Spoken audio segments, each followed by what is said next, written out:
something we seek when we already know the answer, but we wish we didn't. That pretty much sums up today's event. Well, we all know the answer deep down inside, but we are unwilling to admit it. Honorable members of the jury and my dear colleagues, I shall now embark on my speech, which may be revealing and may be a little controversial, but shall try to shed light on the topic that is under discussion today. My worthy opponents say the discredit of homeopathy goes to today's homeopaths. So what they are usually doing is what usually happens is the person who is righteous, devoted, successful is being blamed and used as a scapegoat. Why? Well, probably because you didn't find anyone else. Let me elaborate on that. I could blame the government of a state for its faulty policies and not very upgraded policies for the homeopathic system. I could blame the government for the fact that homeopathy is no longer an option in CET. I could blame the administration and the educational bodies of homeopathy for not doing much, for lack of vision and lack of growth. I could blame the managements of various institutions for not maintaining and taking care of their homeopathic colleges. I could blame the lack of good colleges. I could blame the lack of good homeopathic teachers, great homeopathic teachers. I could blame, but then I would be a cribber.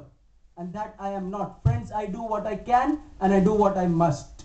Today I may win, but above that, let me use this platform to answer these questions because I have a heartfelt burning desire to address this issue. Enough of questions raised and let me give you some answers now. Homeopathic education needs to be revamped at 3 places: respect, knowledge, and financial outcome. Since time immemorial, money plays a significant role in any result. When Dronacharya's son was hungry, he went out and sold his knowledge. Today's teachers in our homeopathic colleges are paid meager amounts of money, and this discourages budding teachers due to the poor remuneration costs. So let's respect our teachers and increase their pay. Pay. What about stipends for homeopathic interns? MBBS students get it and homeopathic students in Delhi get it. Why not us? Please think about that one. You may think, why talk about all these things? These are inconsequential. But take this example of a boy in 12th standard and imagine the complex he gets when he chooses homeopathy and his friend chooses engineering, who at the end of 4 years earns 3 lakh rupees a year. And what about our dear budding homeopath? Please think about him also. We should have placements in our field as well. Any course that advertises in the newspaper has 2 words written next to it in bold letters: job guarantee. What about that in our homeopathy? And if you want, let me tell you some statistics. 12 government posts in Maharashtra for homeopaths in spite of 43 homeopathic medical colleges, and in the state of Kerala, 4,564 government posts for the homeopaths in spite of just 23 homeopathic medical colleges. Well, advertise again is something you people are allergic to. Why? If someone as prestigious and honorable as the Indian Army can advertise for announcements of their recruitment session, why not us homeopaths? Well, we should have more openings in the corporate sector. If a physiotherapist and a hypnotherapist can have a place in the Indian cricket team, why not a homeopath? Do you realize that something as popular and important as the RTO does not accept fitness certificates of a homeopath? What is the view in the general public's mindset about homeopathy? We need more faith in the science. And that faith has been done by the homeopaths.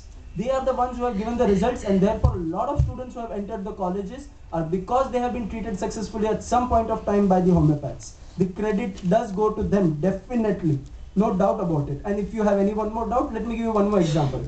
Our great stalwarts, Dr. Kent, Dr. Roberts, Dr. Stuart Close, all practiced and homeopathy flourished. Yet in 1911, the Alexander Flexner report closed maximum number of colleges in the US of A, citing the reasons as lack of laboratory facilities and lack of research. Thus proved in history, homeopaths are not to be blamed. You may feel I'm pointing and I'm blaming and I'm accusing. Friends, I know that when I point one finger, 3 point at me, and yes, I blame myself the most. I, the homeopathic student, what have I done for my science? Have I increased the popularity? Have I recommended homeopathy as a career option to friends? What have I done in my actions, words, or deeds to uphold, respect, and love my science the way it should? Have I had convincing arguments with people to dispel the myths about the science? No, I have not. Can you now hear that answer deep down inside? Your silence says it all. Well, I am a homeopathic student and a homeopath by sheer and strong-willed choice, not by chance. I think we need more people like me. And God bless us all, and God bless all those homeopathic students who dare to be wise like a master. Long live homeopathy.